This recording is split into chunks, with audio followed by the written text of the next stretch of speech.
Uh, Good morning. Shalom, shalom.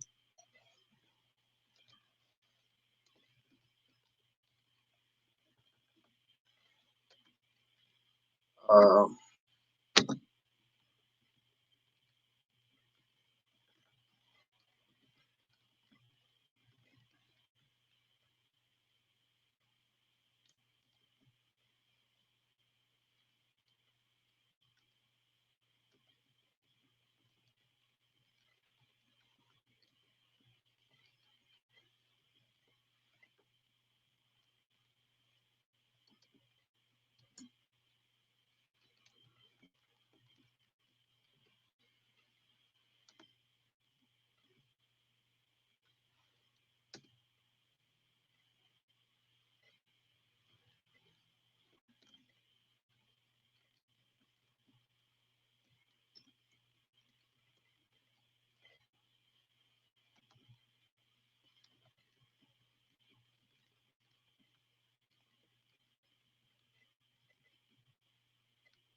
uh, Giving praise to the Creator, uh, honor and glory to our God.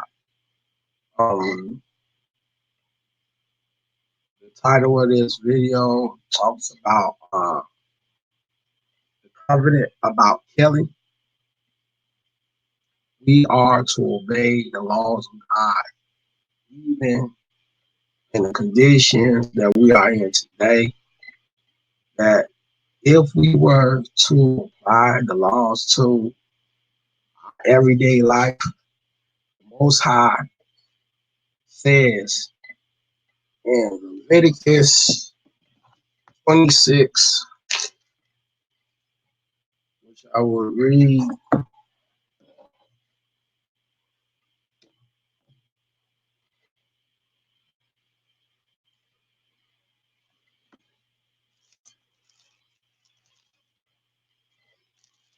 Leviticus 26 and verse 40 through 46, it says, if they shall confess the iniquity of their fathers with their which they trespass against me, that also they have walked contrary unto me, that I also have walked contrary unto them, and have brought them into the land of their enemies.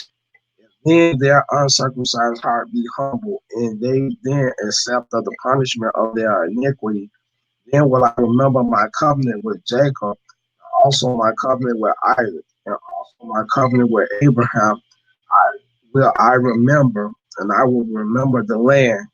The land also shall be left to them, and shall enjoy her Sabbath, while she lieth desolate with them. They shall accept the punishment of their iniquity, even because they despise my judgments.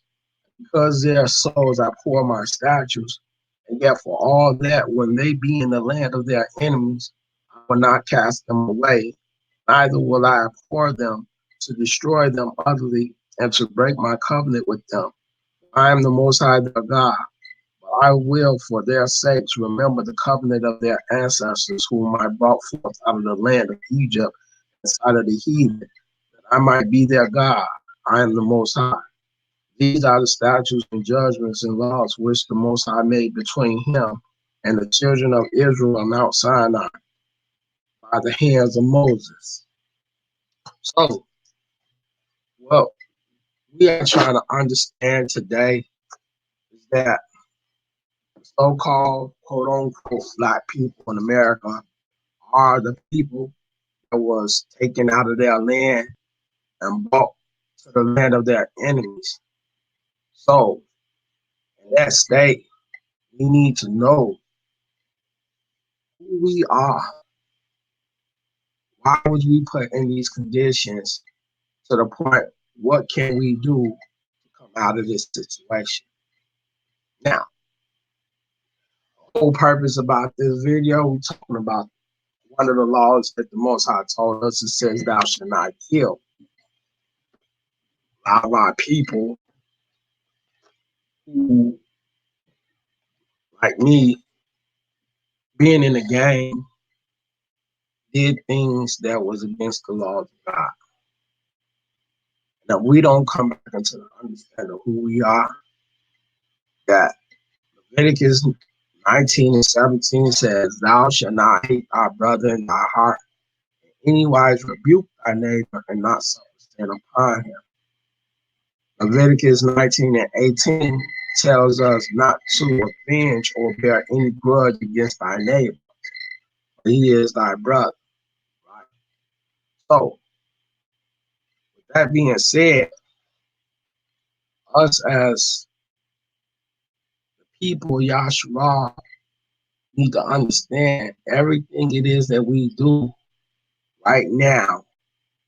There has a burden on us, whether we gonna live in this world or the Most High is gonna kill us for coming against the covenant. Therefore, I would like to read according to the laws of God. The Most High tells us about killing, right?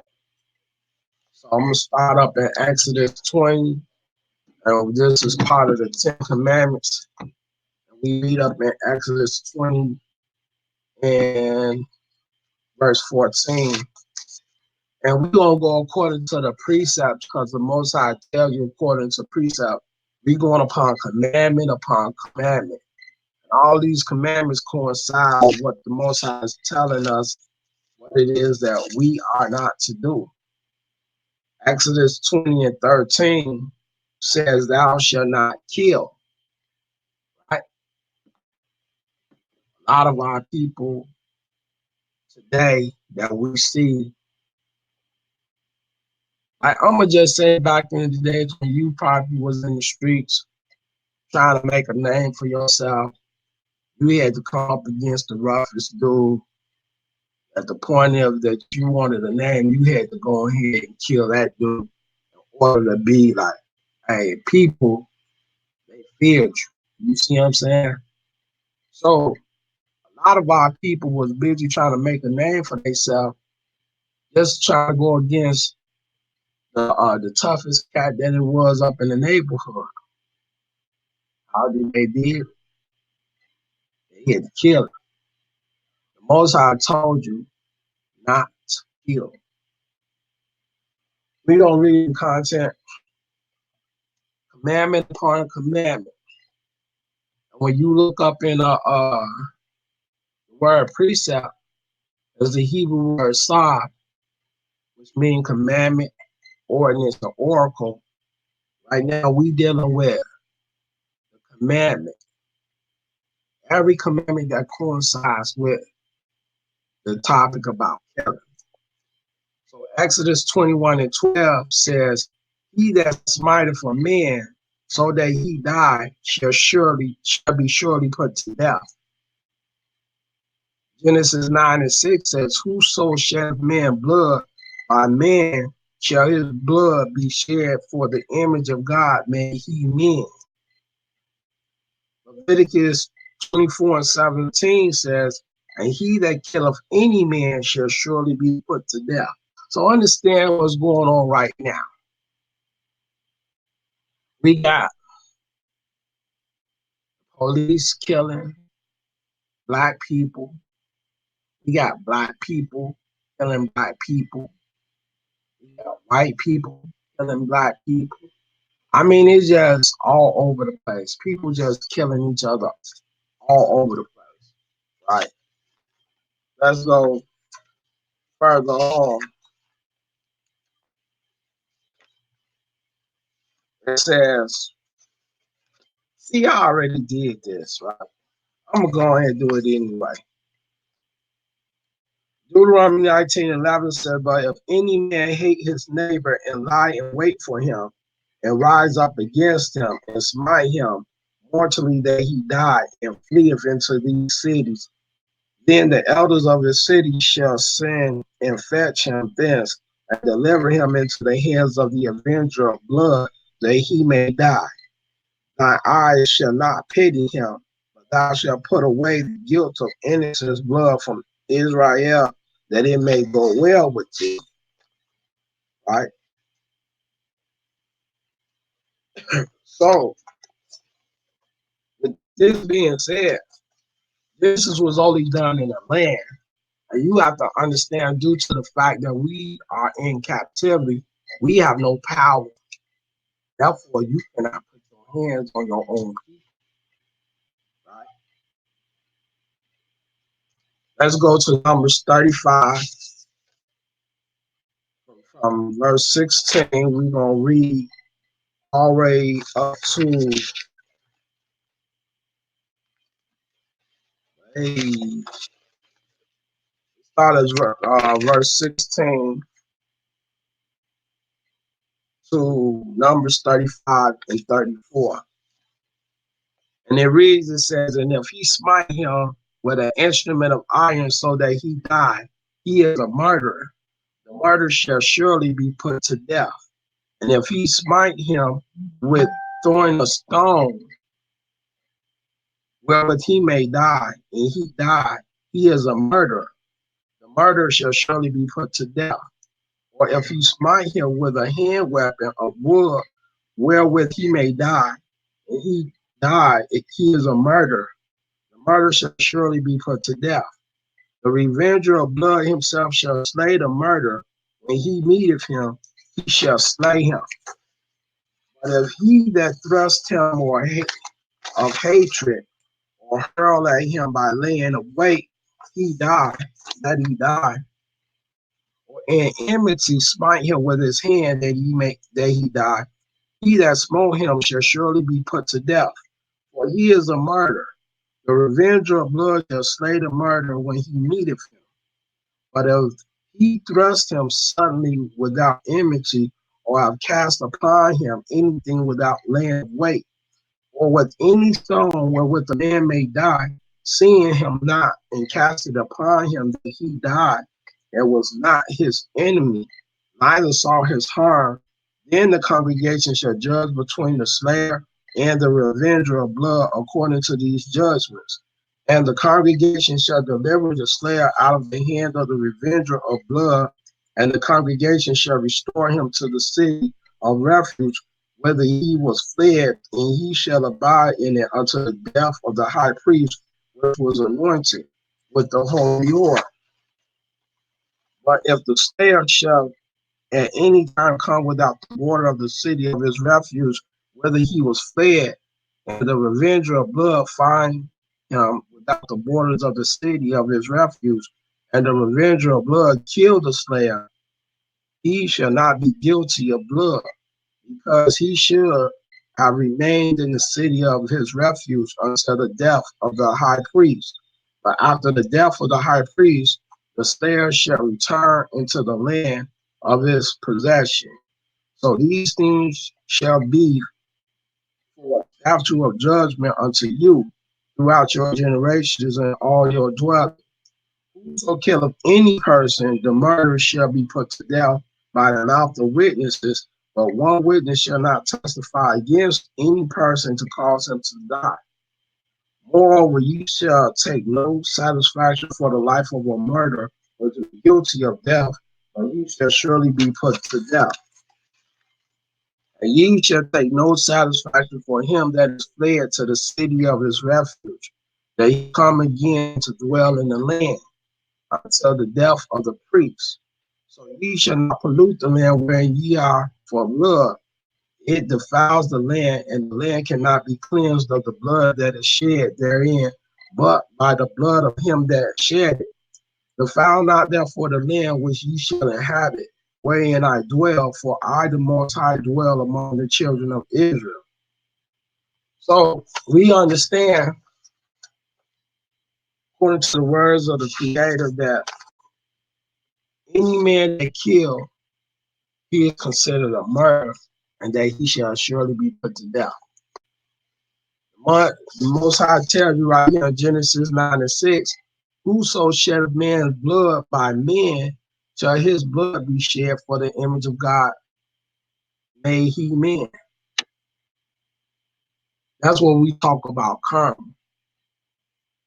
Exodus 21:24 states that an eye for an eye, a tooth for a tooth, a hand for a hand, a foot for a foot. That means whatever you do is gonna come back onto you. You see what I'm saying? So what I want to is go into the testimonies according to what we just read, which was the law, and show how we can better understand what it is when it comes down to uh, the laws and the testimony about how the judgment is carried out. So when you look at 2 Samuel, I'm going to go to 2 Samuel 12 and 13. I'm going to read from the Bible. And we're going to read the testimony according to what the law states in order to get a better understanding of how the law, statutes, and the judgment is carried out according to what the Most High is giving us. 2 Samuel 12 and 13. It says right here, David said unto Nathan, I have sinned against the Most High. Nathan said unto David, the Most High hath also put away thy sin, thou shalt not die. See, the Most High had mercy upon David due to the fact that he killed the Hittite for the sake of his wife. Right? Let's go into the 1 Kings 2 and 25. Right? We're going to read 1 Kings 2 and 25, and they're going to read through 27. It said, and King Solomon sent by the hand of Benaiah, the son of Ahijah, and he fell upon him. So anytime the Most High tell you, said when he fell upon him, means he killed him, right? And unto Abiathar the priest said, the king, get thee to Anathoth unto thy own fields, for thou art worthy of death. But I will not at this time put thee to death, because thou bearest the ark of the Most High God before David my father, and because thou hast been afflicted in all wherein my father was afflicted.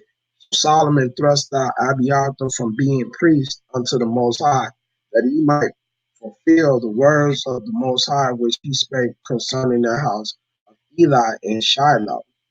When we read the 1 Kings 2 and 35, let me just go back to 1 Kings 2 and 25 through 27. We talked about in Numbers 35 how the slayer supposed to flee to the city of refuge. He cannot ever return to his land, because if he do, he will be judged. And a avenger that kills the slayer, he will not be worthy of death.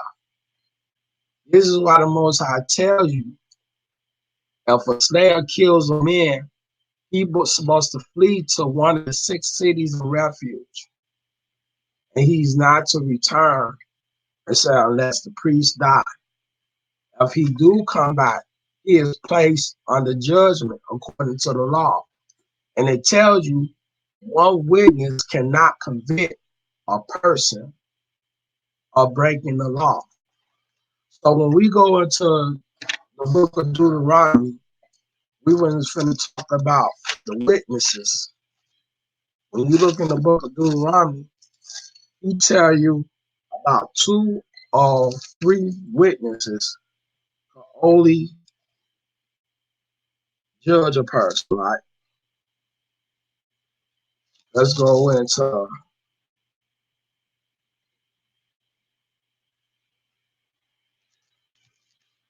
Deuteronomy 23.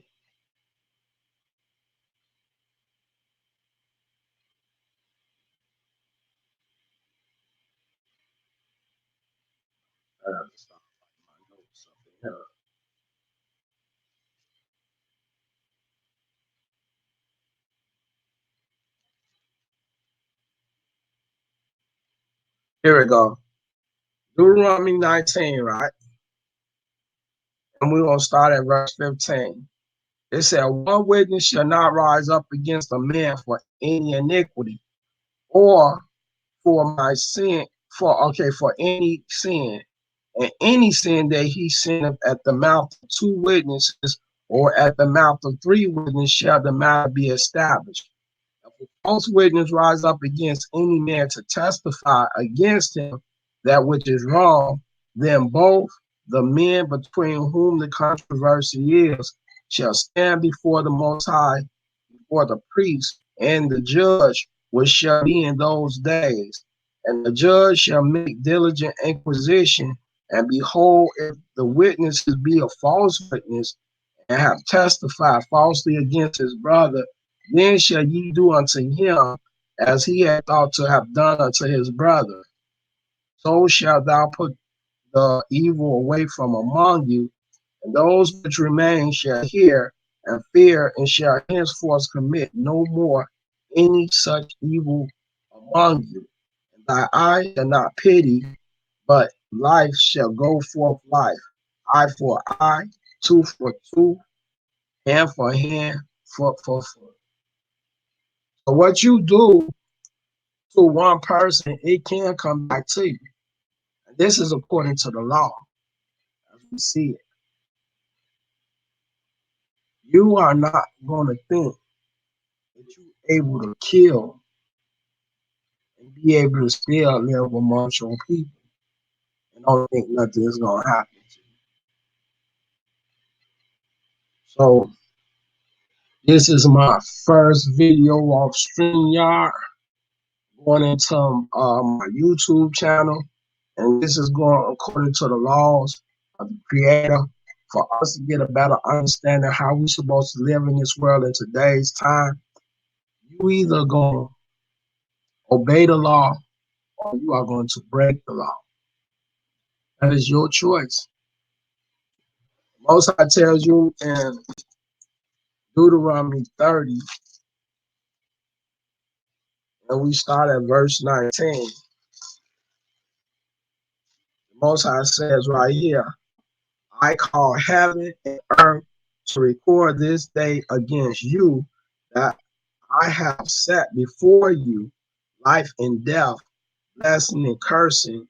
Therefore choose life, that both thou and thy seed may live, that thou mayest love the Most High thy God, and that thou mayest obey his voice, and that thou mayest cleave unto him, for he is thy life and the length of thy days, that thou mayest dwell in the land which the Most High sware unto thy fathers, to Abraham, to Isaac, and to Jacob, to give them. See, we got our conscience. You either gonna do it by the Creator, or you choose your own path. This is what we have to deal with as being Israel in a land that's not ours.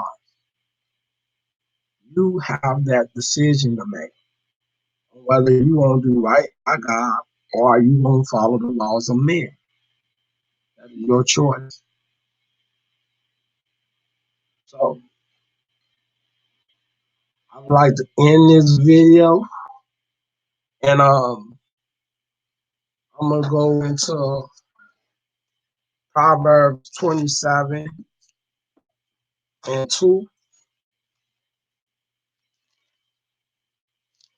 and it says right here, it says, boast not thyself tomorrow, for thou knowest not what a day may bring it forth. Let another man praise thee and not thy own mouth. When we go into the book of Jeremiah 9 and 23 and 24, it says, thus saith the Most High, let not the wise man glory in his wisdom, neither let the mighty man glory in his might.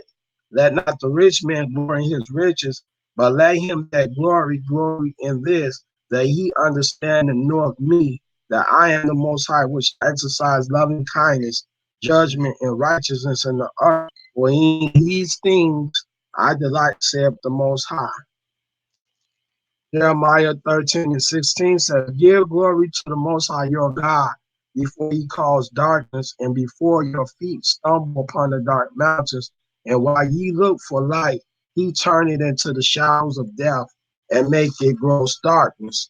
And I would like to read my last verse, which is in the book of Amos. You go to the the 8th chapter, and it reads right here, 11 through 14. Behold, the days come, saith the Most High God, that I will send a famine in the land, not a famine of bread, nor a thirst for water, but of hearing the words of the Most High.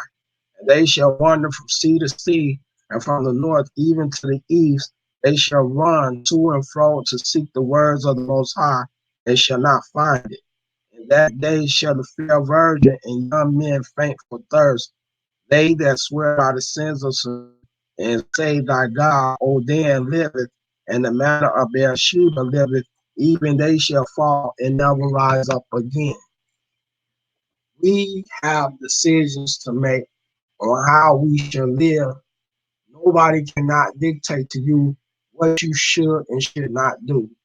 God gives you that power to make that choice and that decision on how it is that you want to live. You want to live according to the laws of the Creator, or are you going to follow in the ways of men? That choice be your own. No man can dictate that for you. So I like to say, um, peace and blessings to our God and the Creator of heaven and earth. I would like to say Selah, not Amen. Giving praises to an Egyptian deity. That is the wrong thing for us to say. So when you brothers and sisters in your prayers, you always end it with amen, and you are praising an Egyptian God. Selah is the Hebrew word to praise Yah. David mentioned it in his prayer in Psalms 23. So again, I would like to say peace and blessings to you, and shalom to family all across the globe that's being oppressed in the world. I pray that you come and find your God and your Creator and study to know what is right. I say shalom.